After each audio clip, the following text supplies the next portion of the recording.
Imagine this. You are the most powerful man in the world. Legions follow your command. Empires rise and fall at your word. And yet every night, out in the stillness of your chambers, you take up your pen and write, not for the world, but for yourself. These writings, raw and unpolished, would later become known as meditations. But for Marcus Aurelius, they were never meant to be read by others. They were reminders, notes to his own soul on how to live with wisdom, courage, and compassion. This is the story of Marcus Aurelius, the reluctant philosopher-emperor. And today we'll uncover his timeless lessons that have the power to transform how you face the storms of your own life. To understand Marcus Aurelius, we must first understand his world.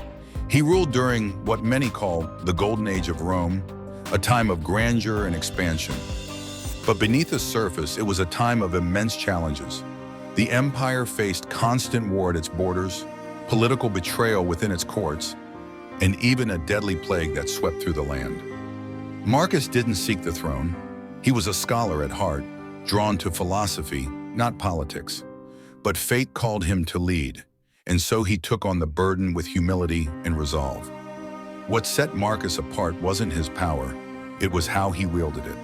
He was guided not by ego, but by principle, and those principles came from Stoicism. If you're finding value in these timeless lessons from Marcus Aurelius, make sure to hit that subscribe button and turn on the notification bell. That way you'll never miss out on more inspiring content to help you live with purpose, resilience, and clarity. Let's keep growing together. At its core, Stoicism is a philosophy of resilience. It teaches us that while we can't control the external world, other people's actions, the economy, or even the weather, we can control how we respond. Marcus reminds us, you have power over your mind, not outside events. Realize this, and you will find strength. Pause for a moment. Let that sink in. How often do we lose ourselves in frustration over things beyond our control? A traffic jam, a rude comment, an unexpected setback. What if instead of reacting, we paused and chose a better response? This is the heart of Stoicism, mastering the art of inner calm in the face of outer chaos. Marcus Aurelius wasn't a man who lived a charmed life. He faced adversity on an unimaginable scale. One of his greatest challenges came during the Marcomannic Wars, a grueling conflict at the northern frontier of the empire.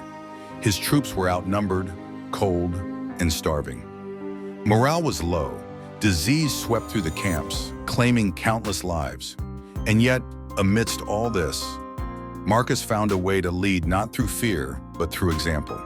In his writings, he doesn't complain about the hardships. Instead, he writes, "The impediment to action advances action. What stands in the way becomes the way." Think about that. The obstacle isn't something to avoid, it's the path forward. What challenge in your life could you transform into an opportunity for growth? One of the most empowering ideas in Stoicism is the dichotomy of control. Marcus constantly reminded himself to separate what he could control from what he couldn't. He wrote, "External things are not the problem, it's your assessment of them.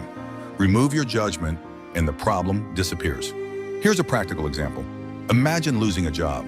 It's easy to spiral into despair, but Marcus would challenge us. Can you control the fact that it happened? No, but you can control your response, your effort to find a new opportunity, your attitude toward rebuilding. This isn't about denying pain or hardship. It's about focusing your energy where it can make a difference. Marcus Aurelius often reflected on death, not as a morbid obsession, but as a way to stay grounded. He writes, "You could leave life right now. Let that determine what you do and say and think." This idea, called memento mori, is a cornerstone of Stoicism. By remembering that life is fleeting, we're reminded to focus on what truly matters. Think about your day-to-day. How much of it was spent worrying about things that, in the grand scheme of life, won't matter? How much time was wasted on anger or regret? Marcus challenges us. Live each day as if it were your last, not with recklessness, but with purpose. Another profound lesson from Marcus is amor fati, the love of fate. It's not enough to simply accept what happens. We must embrace it as necessary, as a part of the grand design. He writes, "A blazing fire makes flame and brightness out of everything that is thrown into it." Imagine turning every setback into fuel for your growth. A failure at work becomes a lesson. A difficult relationship teaches patience. Even loss becomes a reminder to cherish what you have. This isn't easy, but it's liberating. Marcus shows us how to move through life with grace, no matter what fate brings. In one of his most humbling reflections, Marcus writes, "Think of yourself as dead. You have lived your life. Now take what's left and live it properly." This isn't about giving up, it's about waking up. When you realize how small you are in the grand scheme of the universe, you're freed from the petty concerns that weigh you down. What will you do with the time you have left? What kind of person will you choose to be? Marcus Aurelius didn't write meditations to impress anyone. He wrote them to remind himself to live a good life. His message to us centuries later is clear. Life is uncertain. Adversity is inevitable. But you have the power to rise above it all, not by changing the world, but by changing yourself. So as you face your own challenges today, ask yourself, how would Marcus respond?